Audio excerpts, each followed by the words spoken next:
मंत्री हकन फिदान और दूसरे में रक्षा मंत्री यासार गुलेर शामिल हैं, जो पाकिस्तान तुर्की के रक्षा संबंधों को और गहरा करने पर बात करेंगे। तो वहीं अब पाकिस्तान के विदेश मंत्री इशाक डार ने कबूल किया कि भारत से युद्ध के दौरान तुर्की ने पाकिस्तान की मदद की। इतना ही नहीं, इशाक डार ने तुर्की को पाकिस्तान का भाई बताया है।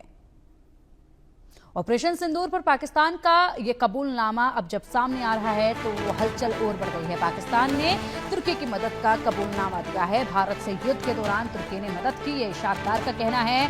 पाकिस्तान का विश्वसनीय मित्र है तुर्की, ये कहा जा रहा है। पाकिस्तान के विदेश मंत्री इशाक डार ने तुर्की को अपना भाई बताया है और इसी के साथ कहा है कि पाकिस्तान और तुर्की दोनों भाई हैं और ऐसे में पूरी मदद तुर्की की तरफ से पाकिस्तान की गई थी जब यहाँ पर भारत के साथ तनाव अपने चरम पर था।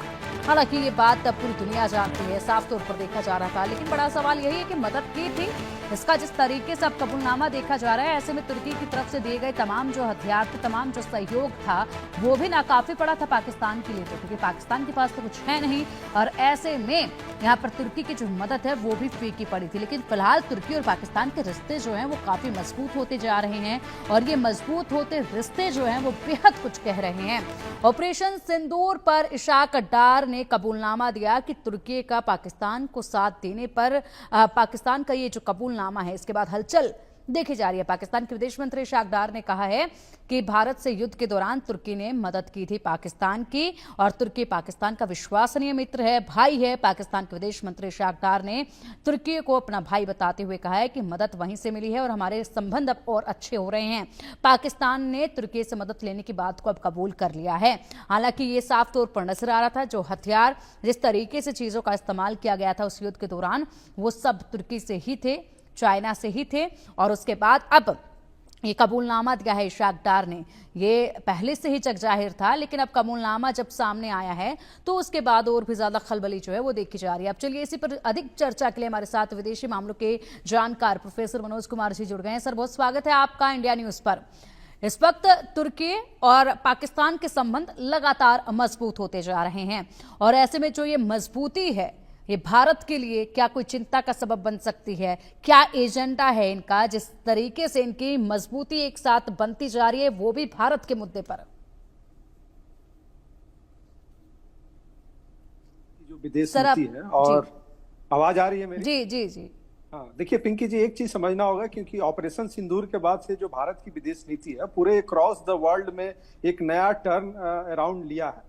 और खास करके पाकिस्तान ने जिस तरीके से भारत के सामने घुटने टेके, और उसमें आप समझ सकती हैं कि ऑपरेशन सिंदूर ने जिस तरीके से भारतीय आर्मी ने पाकिस्तान को, चाइना को और तुर्की, क्योंकि हमको सबको पता है कि तुर्की ने ओपनली, आज आप खुद बता भी रही हैं और इसके पहले भी उस समय भी जो हमारे रिपोर्ट्स आए थे उसमें तुर्की ने ओपनली पाकिस्तान का सपोर्ट किया था। और भारत ने हमेशा से तुर्की को अपना एक नेचुरल एलाई के रूप में, एक ह्यूमैनिटेरियन ग्राउंड पे हमेशा मदद किया है। अगर इसके इतिहास में आप जानना चाहिए तो देखिए, मतलब कोल्ड वार के समय भी जो तुर्की और पाकिस्तान का जो गठबंधन था, दोनों का लगभग वैचारिक दृष्टिकोण समान था और लोग अमेरिका के साथ एक तरीके से जा रहे थे और भारत उस समय बिल्कुल एक नॉन अलाइनमेंट वाली पोजीशन की स्थिति में था। तो ये आप समझ सकते हैं। लेकिन मानवता के आधार पर भारत ने जब भी तुर्की में क्राइसिस हुआ है वहां पे मदद किया, लेकिन कश्मीर वाले इश्यूज में हमेशा से उसने पाकिस्तान के साथ खड़े होने के लिए यूएनओ में भी बात की और डिफरेंट प्लेटफॉर्म पे उसने पाकिस्तान के सपोर्ट में स्टेटमेंट दिया। लेकिन 2019 में जब 370 को हटाया गया, भारतीय नेतृत्व ने जिस तरीके से उसको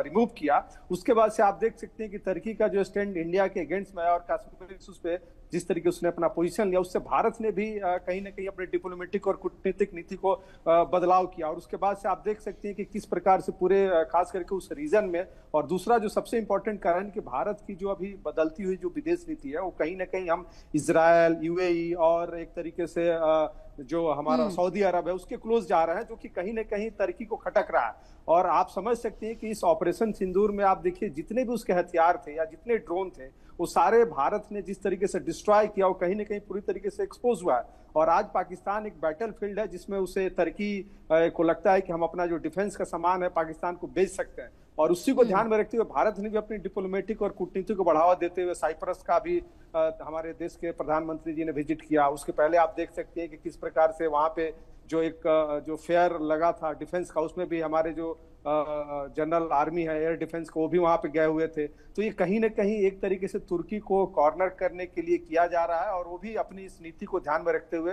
अब आप देख सकते हैं बांग्लादेश के साथ भी वो अपना एंगेजमेंट बढ़ा रहा है, पाकिस्तान के साथ उसका एंगेजमेंट है। तो मुझे लगता है कि एक नए सिरे से आप देख सकते हैं कि इस एरिया में एक भारत को घेरने का प्रयास किया जा रहा है। ठीक है, और तो उसी यानी कि मनोज सर ये समझा जाए, जैसे इनके रिश्ते पुख्ता हो रहे हैं, इससे यही समझा जाए कि अब तुर्की और पाकिस्तान मिलकर एक साथ भारत विरोधी एजेंडे पर काम कर रहे हैं, और पूरी तरीके से इनकी जो साझेदारी है वो केवल और केवल भारत विरोधी है। इसीलिए यहां पर मजबूती इन दोनों के बीच में देखी जा रही है। एक और बड़ी जानकारी सामने आ रही है, उसका भी रुख करेंगे, उसके बाद आएंगे सर आपके पास। ऑपरेशन सिंदूर के बाद तुर्की का एक नया पैंतरा अब देखा जा रहा है। पाकिस्तान के दौरे पर